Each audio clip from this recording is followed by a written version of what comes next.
కర్నూలు జిల్లా కల్లూరు మండలం చిన్నటేకూరు గ్రామం దగ్గరలో హైదరాబాద్ నుండి బెంగళూరు వెళ్తున్న కావేరీ ట్రావెల్స్ కు చెందిన ఓల్వో బస్సు ఉదయం 3:30 సమయంలో అదుపు తప్పి ముందు వెళ్తున్న బైక్ ను ఢీకొనడంతో బైక్ బస్సు కింద పడి బైక్ నడుపుతున్న యువకుడు ఎగిరి కింద పడి చనిపోయారు.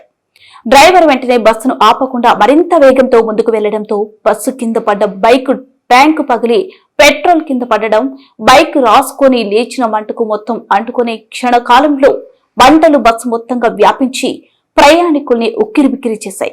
42 మంది ప్రయాణిస్తున్న బస్సు నుండి 12 మంది అద్దాలు పగలగొట్టుకుని బయటకు దూకి ప్రాణాలు రక్షించుకున్నారు. 20 మంది పైగా ప్రాణాలు కోల్పోయినట్లుగా సమాచారం వస్తుంది. హైదరాబాద్ నుండి బెంగళూరుకు రిజర్వేషన్ చేసుకున్న వాళ్లతో పాటు మధ్యలో ఆపిన సందర్భంగా రిజర్వేషన్ లేకుండానే ఎక్కిన వాళ్ళు కూడా మరో 2 ఉన్నట్లు తెలుస్తుంది. క్షతగాత్రులను కర్నూలు ప్రభుత్వ సర్వజన వైద్యశాలకు తరలించి అధికారులు వైద్యం అందిస్తున్నారు. ఘటన ప్రాంతాన్ని మంత్రులతో పాటు రాష్ట్ర స్థాయి అధికారులు, వివిధ రాజకీయ పార్టీల నాయకులు, ప్రజా సంఘాల నాయకులు, ప్రజలు పెద్ద ఎత్తున సందర్శించి ఘటన పట్ల ఆవేదన వ్యక్తం చేశారు.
फुल टाइम बोलना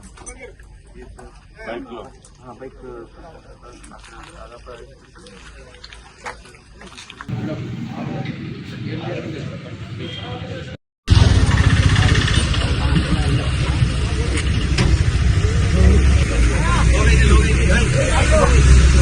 भजन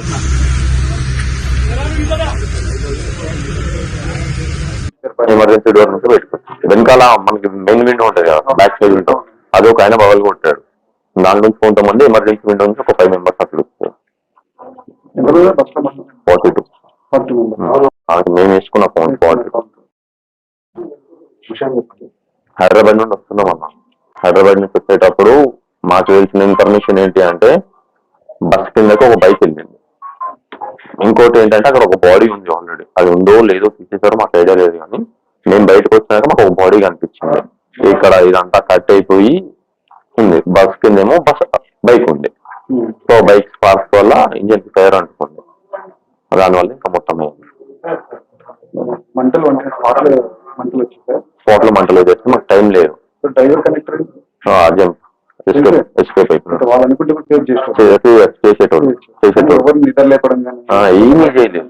ఏమీ చేయలేరు వాళ్ళు. వాళ్ళకి ఏమనుకున్నారో భయం వేసిందో ఏమైందో తెలియదు, కానీ యాక్సిడెంట్ అయిందని వాళ్ళకి తెలుసు. దిగి వెళ్ళిపోయారు. మాకేమైందంటే వెనకాల నుంచి ఒక కార్ వచ్చి మమ్మల్ని లేపారు.